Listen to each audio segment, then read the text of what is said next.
नमस्कार दोस्तों, आज मैं आपको कार्तिक स्नान की 5 कहानी सुनाने जा रही हूँ। प्रेम से बोलिए कार्तिक मास की जय हो, राई दामोदर की जय हो। बहुत पुरानी बात है। एक गांव में एक बूढ़ी औरत अपने बहू के साथ रहती थी। बहू बहुत ही सुंदर और संस्कारिक थी। वह बुढ़िया कार्तिक के महीने में स्नान पूजा पाठ किया करती थी। एक बार जब कार्तिक का महीना आया तो सास ने अपने बहू से कहा, बहू मैं कार्तिक स्नान के लिए जा रही हूँ। बहू बोली, ठीक है माँ जी। फिर बहू ने कहा, माँ जी मैं भी आपके साथ कार्तिक स्नान के लिए जाना चाहती हूँ। तो सास ने कहा, नहीं बहू, तुम्हारी अभी पूरी उम्र पड़ी है, अभी तो तुम्हारे खेलने खाने का दिन है, बाद में कर लेना कार्तिक स्नान। अभी तुम मेरे साथ गई तो घर का काम कौन करेगा। इतना सुनने पर बहू मान गई और बुढ़िया अपना सामान लेकर गंगा किनारे रहने के लिए चली गई। इधर बहू का बहुत मन होता है कार्तिक स्नान करने का। वह अंदर जाकर सोचती है कि बर्तनों में पानी मिल जाता तो मैं घर पर ही कार्तिक स्नान कर लेती। एक बर्तन में थोड़ा पानी बचा था। बहू उसी से स्नान करने बैठ गई और कहने लगी, मन चंगा तो कठौती में गंगा। इतना कहते ही गंगा माता आईं और उसके सारे बर्तन को भर दिया। बहू ने खूब स्नान किया। इसी तरह बहू रोज सवेरे जल्दी उठती और स्नान करती थी। एक दिन सास जब नदी में स्नान कर रही थी तो उसकी कान की एक बाली नदी में बह गई। उसने बहुत ढूंढा पर बाली नहीं मिला। इधर बहू नहाने बैठी। उसने फिर से वही शब्द कहे, मन चंगा तो कठौती में गंगा। फिर गंगा माता आईं और बहू स्नान करने लगी। गंगा के पानी के साथ बहकर वह कान की बाली भी आ गई। जब बहू ने उस बाली को देखा तो उसने उसे पहचान लिया कि यह बाली तो माँ जी की है। जब उसकी सास कार्तिक स्नान समाप्त हुआ तो घर आई तो वह बहुत दुखी थी। बहू ने पूछा, माँ जी क्या हुआ, आप इतने दुखी क्यों हैं। तब सास ने सारी बात अपने बहू को बताई। फिर बहू ने कान की बाली लाकर अपने सास को दिया। उसकी सास ने पूछा, यह तुम्हारे पास कैसे आया, मैं तो नदी में बाली को बहते हुए देखा था। तब बहू ने सारी बात अपने सास को बताई कि कैसे वह नहाते समय गंगा माता को याद करती थी और वह रोज आती थी और मैं स्नान करती थी। सास मन ही मन बहुत खुश हुई और सोचने लगी कि मेरी बहू कितनी संस्कारिक और मन की साफ है, तभी तो गंगा माता खुद यहाँ आती थीं और इसको कार्तिक स्नान कराती थीं। अब सास बहू मिलकर हर साल कार्तिक स्नान करते, कथा कहानी सुनते थे। कार्तिक स्नान के फल से सास बहू को यह लोक पर सुखों की प्राप्ति हुई और मरने के बाद वैकुंठ लोक का सुख मिला। हे कार्तिक के देव, जैसे आपने सास बहू पर अपनी कृपा करी वैसे ही अपने सभी भक्तों पर अपनी कृपा बनाए रखना। प्रेम से बोलिए कार्तिक के देव की जय हो, राई दामोदर की जय हो, तुलसी माता की जय हो। किसी गांव में एक गुजरी नाम की औरत रहती थी। उसकी 2 बहुएं थीं। उसने अपने दोनों बहुओं को गांव के बाहर दूध बेचने के लिए भेजा। बड़ी बहू बहुत होशियार थी और हिसाब किताब रखना भी जानती थी, परंतु छोटी बहू बहुत ही भोली भाली थी। उसे ना दूध बेचने आता था, ना ही हिसाब किताब रखने आता था। जब वह दूध ले जा रही थी तो उसने देखा कि गांव की औरतें पथवारी माता को जल से सींचकर उनकी पूजा कर रही हैं। तो उसने पूछा, पथवारी माता की पूजा करने से क्या होता है। तो उन महिलाओं ने कहा, पथवारी माता को पूजने से व जल से सींचने से अन्य धन और लक्ष्मी की प्राप्ति होती है। यह सुनकर छोटी बहू ने वह दूध पथवारी माता को चढ़ा दिया और वह नित्य प्रति यही करने लगी। जब महीना पूरा हुआ और सास ने दोनों बहुओं को बुलाया और कहा कि कल तुम दोनों अपना अपना हिसाब मुझे दे देना। इस पर छोटी बहू पथवारी माता के पास जाकर रोने लगी कि अब मैं कल क्या करूंगी, कैसे अपने सासू माँ को हिसाब दूंगी। तभी पथवारी माता बुढ़िया का भेष धरकर प्रकट हुईं और उन्होंने पूछा, पुत्री तुम क्यों रो रही हो। तब उसने सारी बात बताई तो पथवारी माता ने कहा कि तुम यहाँ से कुछ पत्थर टोकरी में भरकर ले जाओ और एक कमरे में रख देना। उसने वैसा ही किया। जब प्रातः सासू माँ ने पूछा तो उसने इशारा किया कि जो भी महीने भर की आमदनी हुई है वह कमरे में है। जब सबने अंदर जाकर देखा तो कमरे में हीरे मोती सोना चांदी जगमगा रहे थे। तब सास ने पूछा, यह चमत्कार कैसे हुआ? तो उसने सारी कथा सुनाई। फिर क्या था? बड़ी बहू भी यह सब सुना। उसने निश्चय किया कि अगले दिन से वह भी पटवारी माता को सींचेगी, और जो छोटी बहू है वह तो कच्चा दूध चढ़ाती थी, पर वह गर्म करके दूध चढ़ाएगी। अगले दिन से ऐसा ही करने लगी। बड़ी बहू गर्म गर्म दूध ले जाकर पटवारी माता को सींचने लगी। महीना पूरा हुआ। छोटी बहू की तरह बड़ी बहू पटवारी माता के पास जाकर रोने लगी। तब पटवारी माता प्रकट हुई और उन्होंने कहा, पत्थर टोकरी में भरकर ले जाओ और बड़े से कमरे में रख देना। तब बड़ी बहू ने बड़े से टोकरे में बड़े बड़े ढेर सारे पत्थर उठाए और बड़ी मुश्किल से जैसे तैसे घर ले आई और एक कमरे में रख दिया। प्रातःकाल सासू जी ने जब पूछा तो उसने कमरे की ओर इशारा किया, और जब कमरे में जाकर देखा तो वहाँ सांप, बिच्छू, जहरीले जंतु निकले। तब वह रोती हुई पुनः पटवारी माता के पास गई और बोली, आपने मेरे साथ ऐसा क्यों किया? तब पटवारी माता ने कहा, छोटी बहू ने भक्ति भाव से मुझे सींचा और तुमने लालच में आकर गर्म दूध मुझ पर चढ़ाया, जिससे मुझे फफोले हो गए। ऐसा सुनकर बड़ी बहू पटवारी माता से क्षमा मांगने लगी। हे पटवारी माता, जैसे आपने छोटी बहू पर अपनी कृपा करी, वैसे ही अपने सभी भक्तों पर अपनी कृपा बनाई रखना। प्रेम से बोले पटवारी माता की जय हो। एक नगर में एक जाट और जाटनी रहते थे। वह बहुत ही गरीब थे।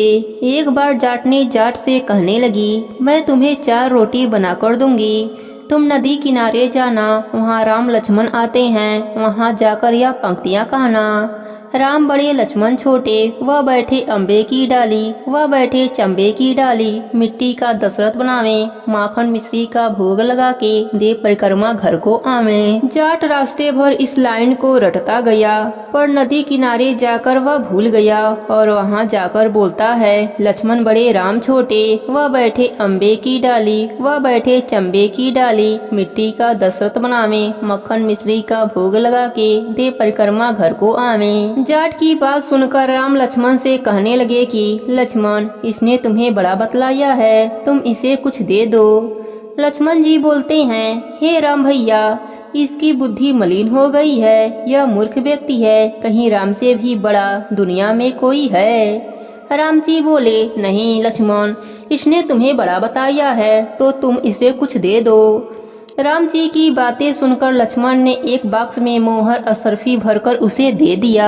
जाट जब घर जा रहा था तो रास्ते में चोरों ने उसका सारा सोना लूट लिया। वह खाली हाथ घर गया। तब जाटिन पूछा, कुछ मिला? जाट बोला, मिला तो था, पर चोर लूट ले गए। जाटनी ने कहा, कोई बात नहीं, कल फिर जाना। अगले दिन फिर जाटनी ने 4 रोटी बनाकर जाट को दे दिया, पर जाट वह पंक्तियां भूल गया और लक्ष्मण को बड़ा बतलाया।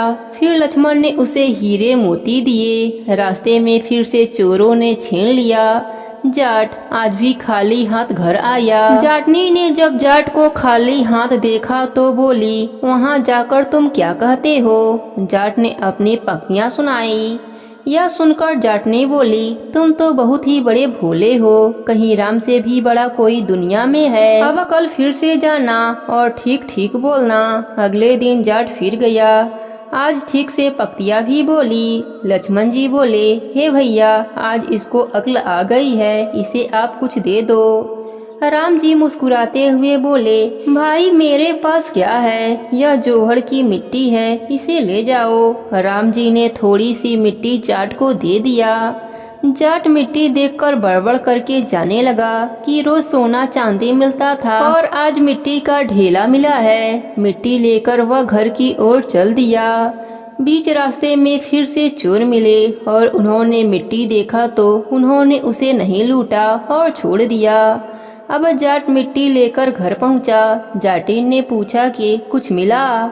जाट बोला कि हाँ, तेरी उल्टी सीख के कारण आज मिट्टी की ढेली मिली है। जाटनी बोली, कोई बात नहीं, आज कुछ तो लेकर आए हो, बाकी दिन तो खाली हाथ ही आते थे। मिट्टी की ढेली बहुत काम आएगी, इससे मैं चूल्हा लीप सकती हूँ, घर का आंगन भी लीप सकती हूँ। मिट्टी की ढेली को तुलसी के पौधे के नीचे रखकर वह दोनों सो गए।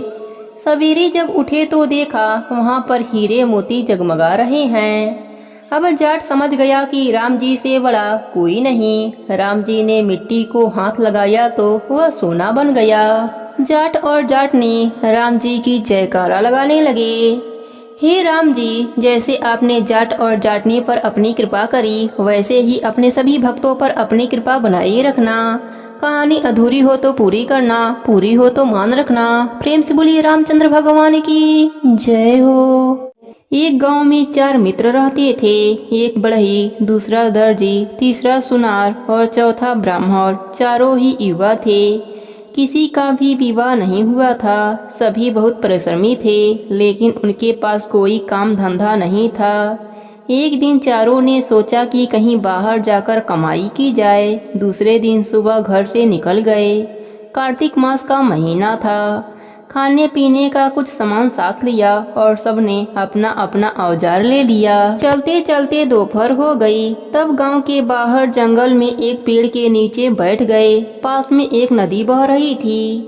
कार्तिक का महीना था। वहीं नदी पर सभी लोग कार्तिक स्नान के लिए गए थे, तो सभी ने वहीं रुककर स्नान किया और उसके बाद सभी वहां से अलग अलग दिशाओं में कमाने के लिए चले गए।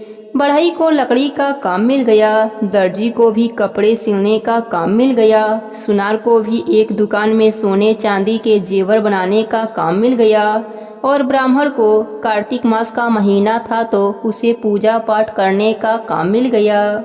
कोई उससे कहानी सुनता तो कोई यज्ञ करवाता था।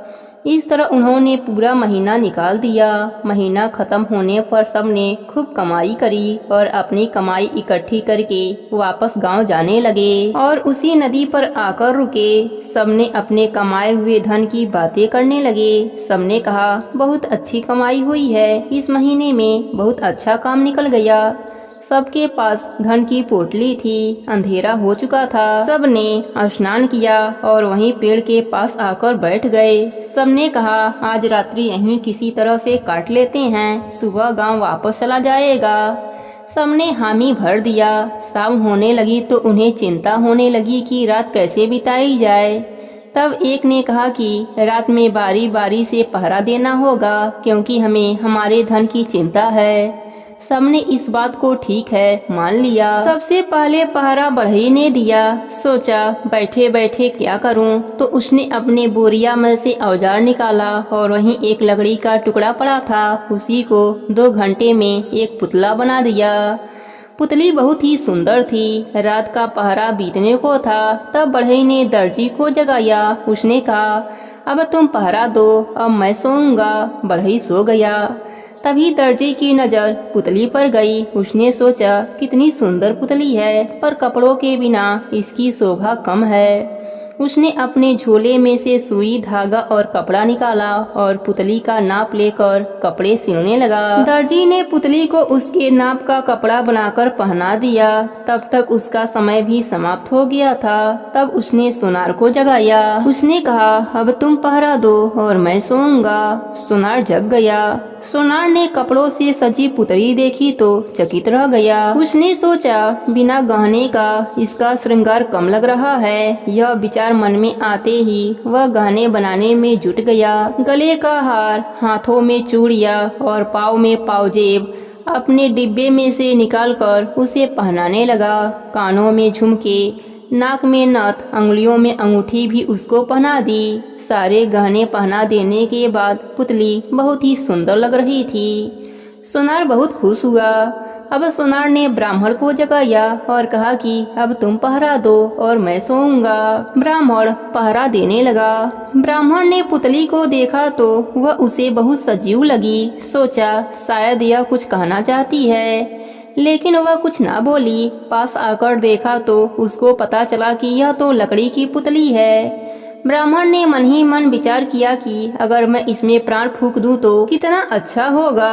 आखिर मेरे गुरु का मंत्र किस दिन काम आएगा। उसने पुतली के चारों तरफ घेरा बनाया और उस पर जल छिड़क कर मंत्र बोलने लगा। 1 घंटे तक मंत्र बोलता रहा और धर्मराज जी से प्रार्थना करता रहा। धर्मराज जी की कृपा से पुतली में प्राण आ गए। वह पलके हिलाने लगी, ओठों पर मुस्कान आ गई। अगले ही पल उसने देखा कि वह हाथ जोड़कर नमस्कार कर रही है। ब्राह्मण कुछ उससे पूछता, तभी सबकी आंखें खुल गई। पुतली का यह रूप देखकर सभी आश्चर्य में पड़ गए। ब्राह्मण ने कहा, इससे मैं विवाह करूंगा क्योंकि मैंने इसमें प्राण डाले हैं। बढ़ई ने कहा, तुमने तो बहुत अच्छा कहा, तुम यह कैसे भूल गए इसको बनाया कौन है? इस पर सिर्फ मेरा हक है। तभी दर्जी ने कहा, इसका कपड़ा मैंने पिरोया है, इसलिए इससे विवाह मैं ही करूंगा। तब सोनार बोला, मैंने इसका गहना तैयार किया है, इससे मैं विवाह करूंगा। इस तरह चारों में विवाद बढ़ गया। पुतली उन सबको चुपचाप देख रही थी। उनकी लड़ाई काफी बढ़ गई। पास में ही गांव था, वहां के सभी लोग इकट्ठे हो गए और उनके पास आ गए और झगड़ा की वजह पूछने लगे।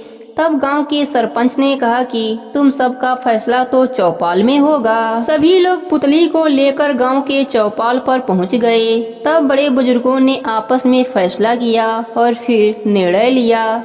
उनमें से एक बुजुर्ग ने कहा, जिसने पुतली बनाई वह तो इसका बाप हुआ, भला बाप बेटी से विवाह कैसे करेगा। बढ़ई को अपने भूल का एहसास हो गया। वह हाथ जोड़कर बोला, सरपंच जी आप ठीक ही कहते हैं, मैं इसका कन्यादान करूंगा।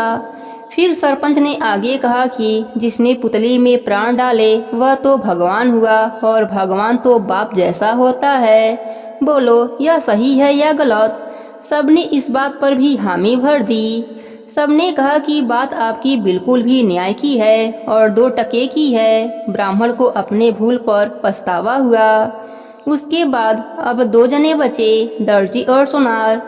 दर्जी बड़ी आस से मंच की ओर देख रहा था। तब सरपंच ने कहा कि शादी में दुल्हन का जोड़ा लड़की का मामा लेकर आता है, अतः तुम पुतली के मामा हुए। बात ठीक है या गलत? सभी ने हाँ में हाँ मिलाई। दर्जी ने भी अपना सर झुका लिया और अपनी गलती मान ली। उसके बाद सरपंच ने कहा, लड़की का गहना दुल्हा लाता है, इसलिए इसका विवाह सुनार से होना चाहिए।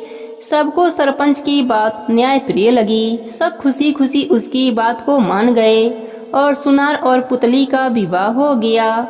मंत्र ब्राह्मण ने पढ़ी, कन्यादान बढ़ई ने किया और दर्जी ने मामा बनकर आशीर्वाद दिया। और इस तरह कार्तिक मास के पूर्णिमा के अगले दिन सब अपने अपने घर आ गए। प्रेम से बोलिए कार्तिक मास की जय हो, धर्मराज जी की जय हो। एक समय की बात है, एक नगर में एक भाई बहन रहते थे। बहन का नियम था कि वह रोज सवेरे भाई का मुख देखती, फिर खाना खाती थी। बहन की शादी हो गई, पर बहन अपना नियम नहीं छोड़ा। वह रोज सुबह अपने भाई के घर आती और भाई का मुख देखती, फिर खाना खाती थी। रास्ते में एक पीपल के पेड़ के नीचे गणेश जी की छोटी सी मूर्ति रखी हुई थी। उसके सामने बहन हाथ जोड़कर कहती, हे प्रभु, मेरे जैसा अमर सुहाग और मेरे जैसा अमर पिहर सबको देना। इस तरह से वह अपना नियम निभाती थी। एक दिन भाई के घर जाकर बैठ गई। तब भाभी ने पूछा, बाई जी पैरों में क्या हुआ है? बहन ने कहा, भाभी जंगल के रास्ते में कांटे उग गए हैं, वही पैरों में चुभ गए हैं। ऐसा कहकर वह वापस अपने घर आ गई। भाभी अपने पति से बोली कि रास्ता साफ करवा दो, आपके बहन के पैरों में कांटे चुभ जाते हैं। भाई ने कुल्हाड़ी लेकर सारे झाड़ी काट दिए, रास्ता एकदम साफ कर दिया, जिसमें गणेश भगवान का स्थान भी हट गया। यह देखकर गणेश भगवान नाराज हो गए और उसके प्राण हर लिए। जब लोग उसे अंतिम संस्कार के लिए ले जाने लगे तो भाभी रोती हुई बोली, रुक जाइए आप लोग, मेरी ननद अभी आती होगी, उसका भाई का मुख देखने का नियम है। सब गांव वाले बोले, आज तो देख लेगी, पर कल कैसे देखेगी। रोज की तरह भाई का मुख देखने के लिए बहन जंगल में पहुंचती है तो देखती है कि सारा रास्ता साफ हुआ है। उसने देखा कि गणेश जी का स्थान भी हटा दिया गया है। वह तुरंत कुछ पत्तों से गणेश जी का स्थान बनाती है और हाथ जोड़कर बोलती है, हे प्रभु, मेरे जैसा अमर सुहाग और मेरे जैसा अमर पिहर सबको देना। फिर आगे चल देती है। गणेश भगवान सोचते हैं कि अगर इसकी नहीं सुनी तो हमें कलयुग में कौन मानेगा, हमें कौन पूजेगा। फिर गणेश भगवान उसे आवाज लगाते हैं, बेटी, इस खिचड़ी के 7 पत्तियां ले जाकर उसे कच्चे दूध में घोलकर अपने भाई के ऊपर छींटे मार देना, वह उठकर बैठ जाएगा। बहन ने पीछे मुड़कर देखा तो वहाँ कोई नहीं था। उसने सोचा, जैसा सुना है वैसा कर लेती हूँ। उसने 7 पत्तियां लेकर भाई के घर पहुंची। उसने देखा कि वहाँ कई लोग बैठे हैं। भाभी रो रही है। भाई का लाश रखा है। बहन घर के अंदर गई, दूध की चेरी ले आई, उसमें पत्तियां मिलाई और भाई के शरीर पर छींटे मारे। भाई उठकर बैठ गया और बोला, आज तो बहुत अच्छी नींद आई थी। बहन बोली, ऐसा नींद किसी दुश्मन को न आए, और उसने सारी बात भाई को बताई। सब लोगों ने गणेश भगवान का जयकारा लगाया। हे गणेश जी महाराज, जैसे आपने उस लड़की को अमर सुहाग और अमर फीहर दिया, वैसे ही अपने सभी भक्तों पर अपनी कृपा बनाए रखना। कहानी अधूरी हो तो पूरी करना, पूरी हो तो मान रखना, सबके व्रत को पूर्ण करना। प्रेम से बोलिए गणेश भगवान की जय हो, भोलेनाथ की जय हो, पार्वती माता की जय हो।